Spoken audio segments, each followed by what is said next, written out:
Hello YouTube, this is Morgan, Airspeed Prime here with my next Legend of Korra Book 3 Change episode commentary. This one's going to be for K304 in Harm's Way.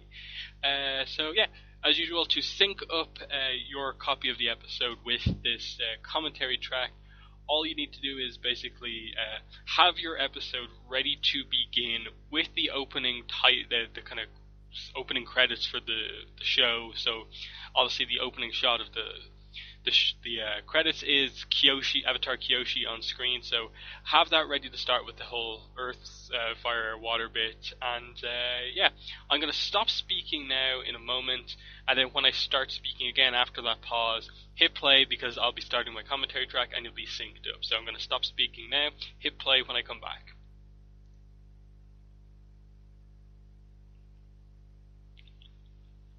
Okay, so here we are with K304 in Harm's Way.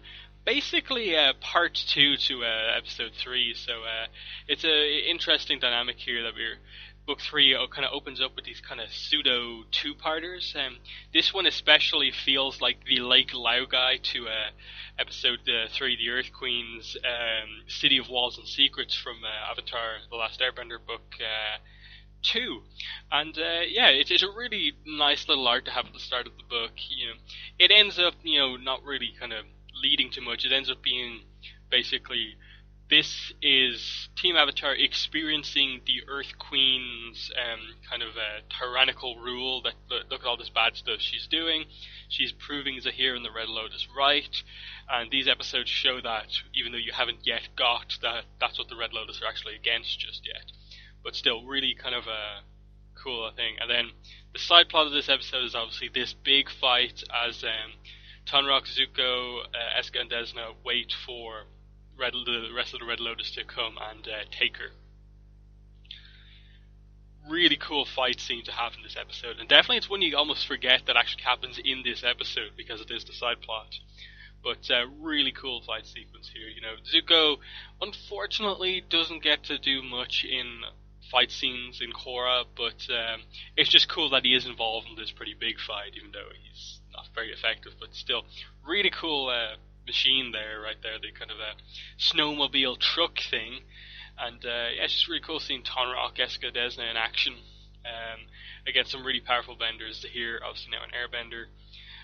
We've got Ghazan there, and also Minghua, who's probably in her element here, surrounded by snow and ice and stuff like that. So, yeah, she very quickly takes out Eska and Desna, who were established last book, and also here to be excellent waterbenders, especially when working together. And so it's actually a pretty big victory when she can take them out so easily. Really gets over how powerful she is as a waterbender. And then, yeah, once again, Minghua showcased expertly here with the drill. She's the one who does basically everything with regards to saving Pali.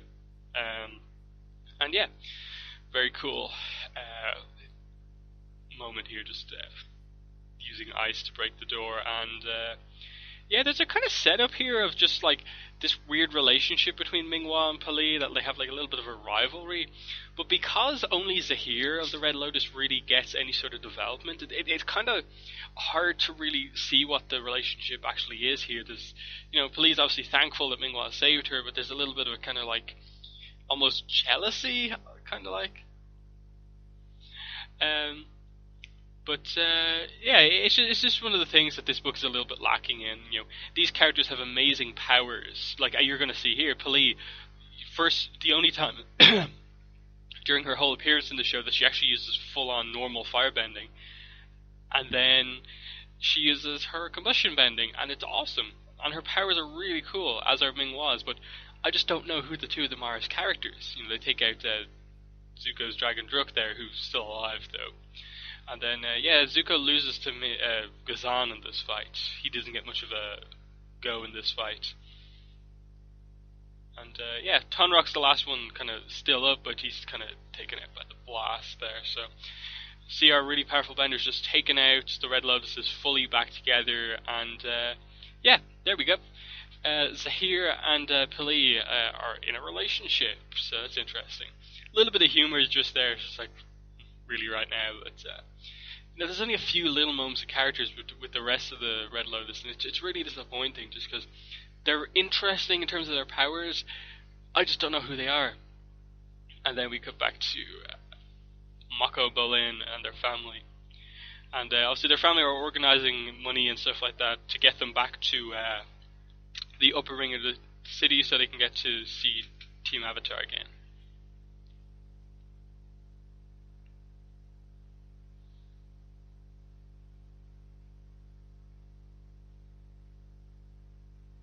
Again, it's just a touching moment that these characters who haven't had a family for the first two seasons now all of a sudden have a really big family, and it's again, the setup for this kind of family arc with Mako and Bolin has been very successful, and I think it did wonders for Mako's character just to see him kind of be in this situation where he can just kind of be kind of nice with his family. And Korra, frustrated with the Queen lying to her, sparring with Asami. And yeah, Korra goes a bit overboard there, nearly injuring Asami.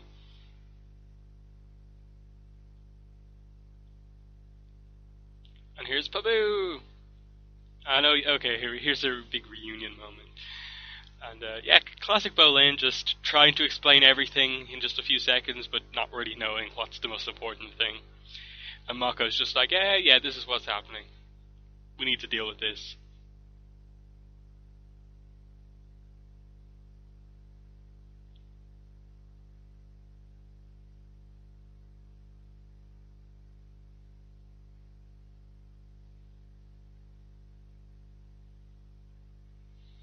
And yeah, there we go. Queen heading around the place. And again, just I like that to keep that continuity with the fact that she doesn't like animals. She seems to be allergic to them, but kind of Bolin is sneaking Pabu around the place. And yeah, the Queen is trying to get Korra out of Ba Sing Se by saying that there's reports of airbenders in the Yang province and elsewhere. And they're just like, okay, yeah, we're gonna go. We just need to stay in it one more day. And Asami really kind of saves them here, just with a good explanation for what's happening. Just with the airship needs to be repaired. It's just a nice setup, just that it's giving the team one last day to fix this problem. Find Kai, find these airbenders that the Queen is keeping hidden and is lying about, and obviously now they found out she's trying to use them as a kind of army for herself. They really need to stop that to get the airbenders for themselves so they can train them properly.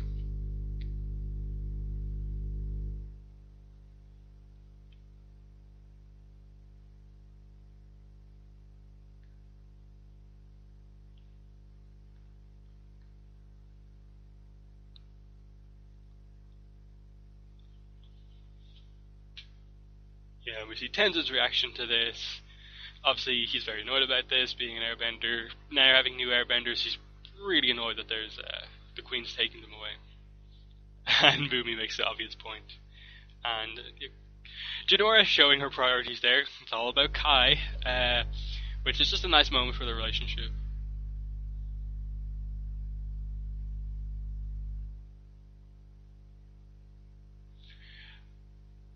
I love this moment as well because it's just like they just give Mako this thing like he reads. None of the other characters read what he does. He reads Janora's books. He's intelligent. I kind of like that. They just present him like he's super intelligent, and Janora's like, Mako's right. He could be here, here, here, or here. And here we go, spirit projection. In the lead up to this book, we knew that this book was going to showcase the extra form of airbending. The kind of metal bending, lava bending of airbending, something we haven't seen before. And early on, this is what we thought it was. We thought it was Janora's spear projection technique that we're going to see later on. But it turns out not to be. It's actually Zahir's flying, which is actually something that was in place in the very early kind of work on Avatar series, that airbending, that flying was the ultimate form of airbending. And yeah, we see what the Daily are asking him to do to train airbenders, which purposely don't do this sort of training, like hurting each other, and they're kind of being asked to kind of hit each other, and Kai doesn't want to, but you can see that he's the most naturally gifted of all of the airbenders here, but also the most rebellious of the group. And we see the rivalry set up between this kind of training leader of the Daily and Kai, which is really nice throughout this episode, just that he constantly has these little kind of sparring matches with their kind of trainer. And yeah, this is a technique, obviously, that Jinora first really used in the book 2 finale. That's the whole spirit thing that she uses towards the end of the book. That's how she appears suddenly before Korra in the book 2 finale, and it's just her having mastered that technique where she can use it more often. And this is obviously the same place where Jet died. We have that confirmed to us. These are places Jinora's visiting here. So some nice continuity, just that the Daily headquarters under Lake Laogai is flooded. No chance that they're being held there.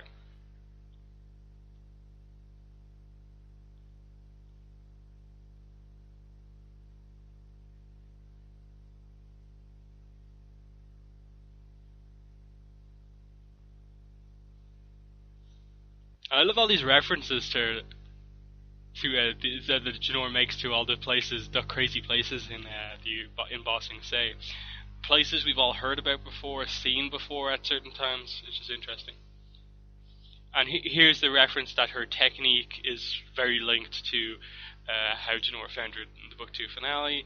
And then also, I love that Korra really noticed that Jinora and Kai like each other, and that she's like, if you're able to find me, you should be able to find him because of how much you care about him. So I like that, and then Korra is the one who kind of alerts Tenzin to this fact. It's really fun. And then yeah, the pro-bending discs being used here in the training. No one really can block them that well except Kai, and the trainer doesn't really take this very well, that Kai is kind of so confident and stuff like this. And he's protecting this his friend here, and he doesn't like that. It's nothing like incredibly important, this rivalry here, but it's just nice to have kind of Kai be the one kind of strong character here that's not going to just give in to the training, and he's actually going to stand up for other people. And the way he acts here really shows, I suppose, the good side of Kai, that he's not just this rebellious guy who goes around stealing from people, that he's standing up for other people here, not just himself, which is the key thing that he actually learns from the rest of Team Avatar in this episode, that they care about him and will go out of their way to save him. He has demonstrated here that he does care about other people, and other people care about him, and he eventually fully kind of accepts them and trusts them as kind of friends, comrades type thing.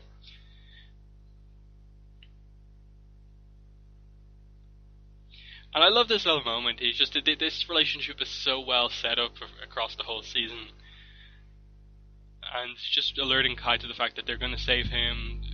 Jinora's going to find out where exactly he is.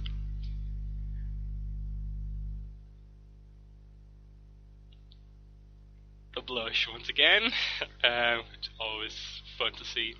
And yeah, Jinora just goes up to the surface and finds out that it's under this new kind of temple for the queen that's being built. That's where it's all going down. And typical book 2 fight scene area, they're going to fight on an area that has scaffolding around it, which is fun, but interesting.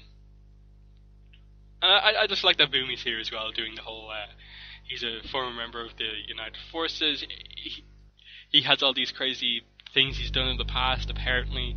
He's going to be the one to come up with the idea, but they don't have all the stuff to do it with.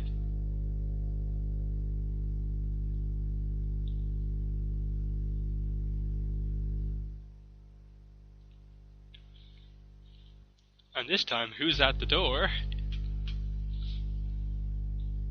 It's none other than Lin Beifong, appearing out of nowhere to tell everyone that Zahir and Co are out, and just not just have this episode kind of be its own plot, but link into the other plots in the season. It works really well, this scene.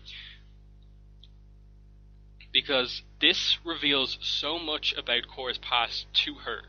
Like throughout the first and second book, we found out that Korra's kind of been isolated up in the down in the Southern Water Tribe compound. Book 2, she kind of heard it was Tonrock and Tenzin's idea, and now they find out that the reason they made that decision was because Zahir came after Korra when she was younger, when she first found out she was the Avatar.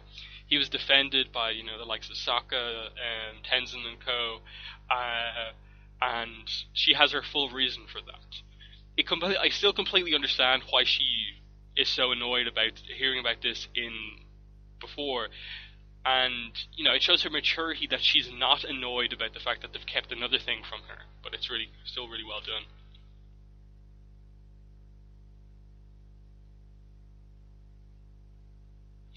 I kind of like the way she says that, but she's faced potentially, two of the most powerful waterbenders already as her villains so far.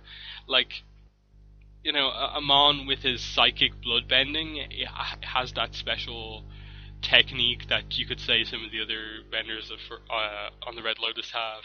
Unalaq with Vatu facing them without Rava, I think is a really strong thing. And they're just like, no, these criminals are more powerful than them. It's like, not really, they're on the same level, but there's 4 of them, so I can understand what you're saying.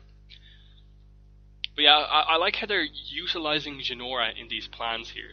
They're not saying that just because she's the young one, she's not being involved here. This book is the book where you really see Jinora incorporated into the group. She proved herself in book 2, and now she's being involved in more and more things. And so it makes sense that she gets her tattoos at the end of this book. And eclipses Aang as the youngest ever airbender to get her tattoos. So, really cool character, Jinora.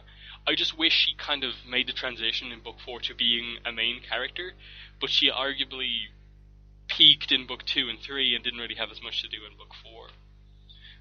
But yeah, great to see she reveals she's the Avatar, she's saving everyone, and they're all happy to follow her.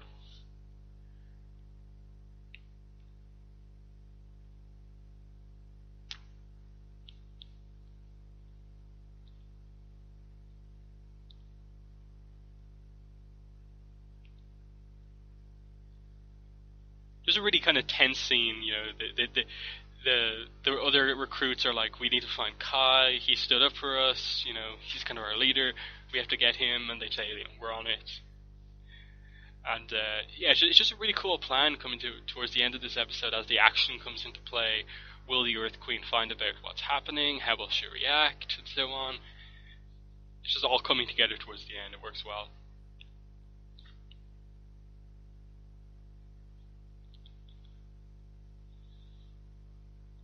And it's very fitting, that like Mako and Bolin are the ones to find Kai. Jinora comes in, kiss on the cheek, and Bolin's like, hey, Tenzin, we have to tell him about this. And Mako's kind of like, don't rat them out, come on, Bolin, leave it be. And the apology here is very sincere, He realized that they've come back to him even after all he's done. They care about him, and so he can trust them. So, it's a nice arc just that they have with Kai over the course of this book, and then the rest of it's more focused on him actually be training and airbending and his relationship with Jinora. I suppose Tenzin a little bit as well in a couple of episodes. But yeah, here's the big kind of action set piece coming up. The Dai Li, of course. And yeah, these guys, we need some sort of an explanation about what is wrong with this organization. Like, I get that Kyoshi founded them and they eventually became corrupted, and obviously Hu Ting created them again and they became corrupted again. I think it's time to just take that organization out of the picture and just start again. Name them something different. Give them less creepy looking costumes. Start the Dai Li over again. And yeah, she's just threatening Korra that, she's basically going to have the Earth Kingdom go to war with the Avatar just because she's defending airbenders, It's an interesting situation that kind of Korra has herself in. And, people didn't get annoyed with Korra for making this decision when, in fact, it was very similar to some of the decisions she's made in Book 2, but I suppose it just goes to show people are biased against Book 2 spirits for some reason that I don't really agree with, but Korra's decision here makes sense. These are the Airbenders. They don't deserve just to be, sent into an army, that they're actually going to help them develop their techniques properly in a nice situation. Really cool fight here, actually, with the brothers against the Daily Agents. It really shows how powerful Mako and Bolin are, that they can take out Daily Agents with their powers. When, remember, Team Avatar versus the Daily, it was a big struggle. They took out some of the agents in their fights, but there was always a big struggle. So it kind of shows that our older characters here doing good jobs against these Daily Agents are good. And Kai finally gets his big moment against the guy who was training him. Nice kind of little conclusion to that rivalry in this episode. And Tenzin and Korra, last two, defending everyone. And here comes Oogie. It's really cool escape scene, just Sky Bison heads in, they run off. Queen is annoyed. But no one's getting anything done here. And yeah, of course, Jinora, Mako, Bolin, and Kai still have to be saved. Yeah, they're just avoiding this machine gun fire barely. In comes Korra. Really cool action set piece overall. I think Bolin would just kind of like, this is the only way to do it, just like, watch out everyone, launch, and they just barely get saved. And of course, some Sky Bison hair comes off, and the Queen has an allergic reaction. Just nice humorous way to do the Queen, who, she plays her role in this book. I don't think she's the best character. They kind of struggle to find a balance between, like, humor and seriousness with her. I'll talk about her more after this scene. It's just really nice. Just for the first time, Korra and Tenzin both hit the nail on the head here with the way to approach getting new Airbenders. They're going to give them the choice to think for themselves. They can decide what they want, go with us, or go off on your own. And they all agree, I suppose, because, Kai is going with them. They've been influenced by Kai and what he did help them with, and they've seen Korra and Tenzin save them. It's a big moment, and just they're going to help them. And this is where Tenzin and Korra split up. Tenzin going to the Air Temple to train the recruits that they have already, and Korra going off to Zaofu to find more recruits and also investigate the Red Lotus, as we'll see in later episodes. But overall, it's just a nice point in the season, but it's also this shot here, the two airships going off in separate directions, is also the point that I feel the biggest complaint about this book comes into play for me, which is that from here on out, what you basically get after, the Zaofu arc of the next two episodes, once you hit episode 7, you're really struggling to give enough time to both arcs in the season. Give enough time with the Airbenders, and also give enough time to develop the Red Lotus. Obviously, you all know my complaints about the Red Lotus. I think Zahir is the only one of them who really has a character. The other three didn't really get any time, apart from one scene here or there with them. And then the Airbenders, I really wish we'd got more time to see Kai training, see the other characters training, more time to develop Kai and Jinora's relationship, Jinora's kind of Tenzin's trust of Jinora and stuff like that. But I feel that overall just what happens is that the two plots, Red Lotus, airbending, ultimately end up working together at the end, but until they come back together at the end, they just end up kind of working against each other and just taking time away from each other. And so it means that neither of them is developed as much as they could have been. And maybe this is one of the problems with Korra having so few episodes every season, is that you don't get enough time to develop everything. But overall, this episode specifically was a great conclusion to this Earth Queen arc, and she's going to come back later, but she's primarily going to be there to be killed and also do some plot things, like she's the one to capture Korra, and then Zahir comes to get Korra, kills the Earth Queen, and so on. Crazy stuff starts happening. But yeah, as I said with the Queen, she's fine. She plays her role ultimately to be the character who is killed, to show that the Red Lotus mean business. And when she's killed, the drama that creates in the series is amazing, because you just start fearing for characters that the Red Lotus mean business. They're not afraid to kill characters that have had a decent amount of screen time. The problem with the Earth Queen is just that, as you probably saw there at the end, she makes this grand threat. I'm going to basically have the Earth Kingdom go to war with you, the Avatar, because of this decision you've made. And then they end the episode with her sneezing because some bison hair fell on her. It's like, you've basically diminished that threat that she just made and stuff like that, and doesn't make her as important. So I found they didn't maybe tonally get her character right, but overall it's fairly solid. So yeah, that's been the video. Thanks for watching, and bye.